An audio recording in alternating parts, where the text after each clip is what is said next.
একটি হাদিসের আমল করুন, দোয়া কবুল হবে 100% গ্যারান্টি। এটা আমার কথা নয়, আল্লাহ রাসূল সাল্লাল্লাহু আলাইহি ওয়াসাল্লাম নিজে বলে দিয়েছেন। মুসলিম শরীফের 2732 নম্বর হাদিসের ভিতরে আল্লাহ রাসূল সাল্লাল্লাহু আলাইহি ওয়াসাল্লাম জানিয়ে দিয়েছেন। অনেকেই বলে হুজুর দোয়া করি দোয়া কবুল হয় না, ছেলে সন্তান কথা শোনে না, দোয়া করি আল্লাহ তাআলা দোয়া অ্যাকসেপ্ট করেন না।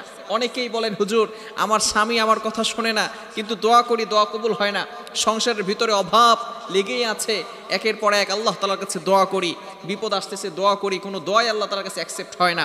এই একটি হাদিসের উপরে আমল করে যদি আপনি দোয়া করতে পারেন, অবভিয়াসলি আল্লাহ তাআলা আপনার দোয়াকে কবুল করে নেবেন। খুবই ছোট্ট একটি সহজ বিষয়, এই বিষয়টা আমরা অনেকেই জানি না। বিষয়টি হচ্ছে আল্লাহ রাসূল সাল্লাল্লাহু আলাইহি সাল্লাম বলে দিয়েছেন, মুসলিম শরীফের 2732 নম্বর হাদিসের ভিতরে আসছে, আল্লাহ রাসূল সাল্লাল্লাহু আলাইহি সাল্লাম বলে দিয়েছেন, যদি কোনো ব্যক্তি অনুপস্থিত কোনো ব্যক্তির জন্য দোয়া করে, লিআখিহি বিযাহরিল গায়ব, অনুপস্থিত কোনো ব্যক্তির জন্য যদি দোয়া করে, ফর এক্সাম্পল আপনি বাংলাদেশে আছেন, আপনার কোনো পার্সন কোনো রিলেটিভস সে বাহিরের রাষ্ট্রে আছে অথবা দূরে আছে, আপনি তার জন্য দোয়া করলেন, আল্লাহ রাসূল সাল্লাল্লাহু আলাইহি সাল্লাম নিজে বলে দিয়েছেন, ওয়ালাকা বিমিথলিন, একজন ফেরেশতা বলে বান্দা তুমি এই অমুক ব্যক্তির জন্য যেই দোয়া করেছো আল্লাহ তাআলা তোমার জন্য সেটা কবুল করেন। সকলে বলেন সুবহানাল্লাহ।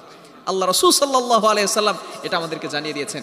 আর মুসলিম শরীফের 2733 নম্বর হাদিস, তার পরবর্তী হাদিসের ভিতরে আল্লাহ রাসূল সাল্লাল্লাহু আলাইহি ওয়াসাল্লাম বলে দিয়েছেন, জানিয়ে দিয়েছেন যে যদি কোনো ব্যক্তি অন্যের জন্য দোয়া করে, অনুপস্থিত কোনো ব্যক্তির জন্য দোয়া করে, তাহলে আল্লাহ তাআলা সাথে সাথে মুস্তাজাবাত, তার দোয়াটা আল্লাহ তাআলা অ্যাকসেপ্ট করেন, কবুল করেন। তবে দুঃখজনক হলেও সত্য, বর্তমান হিংসা বিদ্বেষ আমাদেরকে ধ্বংস করে দিচ্ছে, ধ্বংসের দ্বার প্রান্তে পৌঁছে যাচ্ছি।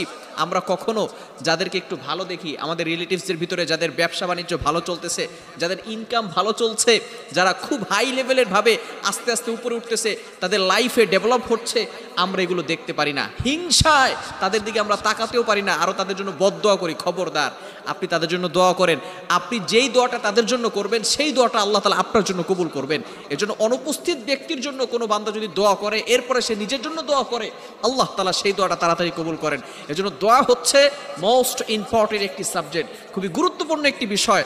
অর্থাৎ দোয়া এমন একটা বিষয়, হাদিসের ভিতরে আসছে আদ-দুআউ হুয়াল ইবাদাত, নামাজ যেমন ইবাদত, রোজা যেমন ইবাদত, ঠিক তদ্রুপভাবে দোয়াও একটি ইবাদত। আল্লাহ রাসূল সাল্লাল্লাহু আলাইহি ওয়াসাল্লাম বলে দিয়েছেন, আদ-দুআউ সিলাহুল মুমিন, সাপ্লিকেশন is the weapon of believers, দোয়াই হচ্ছে মুমিনদের অস্ত্র। এজন্য আমরা সব সময় অলওয়েজ আল্লাহর কাছে দোয়া করব, কারণ বান্দার দোয়া, বান্দার কাকুতি মিনতি, এটা আল্লাহর কাছে বড় ভালো লাগে। বান্দা যখন আল্লাহ তাআলার কাছে চায়, আল্লাহ তাআলার কাছে বলে, তখন আল্লাহ তাআলার কাছে এই বিষয়গুলো খুব ভালো লাগে। এজন্য আমরা সবসময় আল্লাহ তাআলার কাছে চাইবো। অনেকে দোয়া করতে চায় না, অনেকে বলে যে মনে মনে দোয়া করলেই তো হয়। আপনি বিনয়ের সাথে বসবেন, আল্লাহ তাআলার কাছে দোয়া করবেন, আল্লাহ তাআলা আপনার দোয়াকে কবুল করবেন।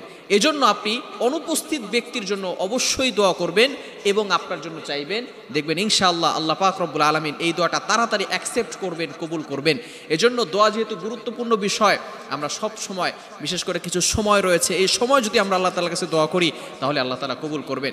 অনেকেই দোয়া করছেন কিন্তু কবুল হচ্ছে না।